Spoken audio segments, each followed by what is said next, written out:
نيجي بقى لحاجة تانية، وهي ان في كتير قوي من المصريين يقولوا ان اصل كلمة مصر دي قبطي، وبيستندوا في كلامهم ده على ان كلمة مصر جت من شهر مصري او مصر، واللي هو الشهر رقم 12 في التقويم القبطي.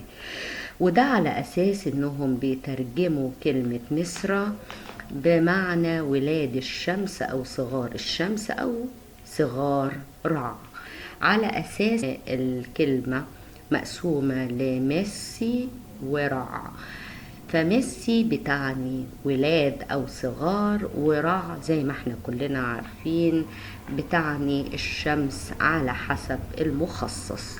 بس برضو ده يعتبر ليل الحقائق التاريخية علشان سبب بسيط ومهم جدا، وهو ان اسم الشهر ده واللي هو مصر او مصري كان معروف عند اجدادنا من زمان قوي، على اقل تقدير من ساعة التعديل اللي اتعمل على التقويم في اسكندرية ايام الملك البطلمي بطليموس الثالث من 246 ل 221 قبل الميلاد، ودي فترة حكمه. يعني أجدادنا كانوا عارفين اسم الشهر ده ومعناه قبل التعديل وبعد التعديل اللي اتعمل أيام بطليموس الثالث. فليه ما سموش نفسهم وقتها مسرع، يعني ولاد الشمس مثلا؟ احنا ما عندناش اي معلومة تاريخية بتقول انهم في الوقت ده سموا نفسهم مسرع او مترع او ولاد الشمس. وكمان الحقيقة ان الترجمة الحرفية لاسم الشهر هي خادعة جدا، بمعنى ان مصر برضو ليها عدة ترجمات، منها على سبيل المثال ان ميسي معناها الولادة نفسها او التشكيل، وبرضو بتحمل من معانيها معنى ان الاله بيخلق شيء ما، يعني فعل الخلق نفسه.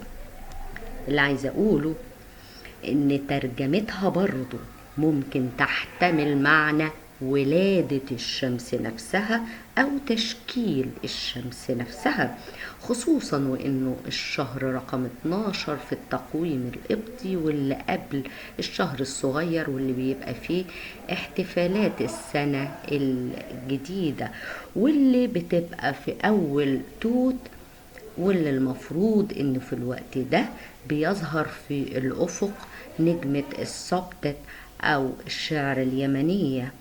وده معناه ان كلنا عارفين ان الفيضان بيجي بظهور نجمة السبدت، وده معناه اعادة تشكيل التربة الزراعية واعادة الحياة للارض الزراعية، يعني اعادة ولادة الحياة للارض، وبالتالي البشر وكل الكائنات اللي عايشين على الارض دي وبتاكل من خيراتها الزراعية.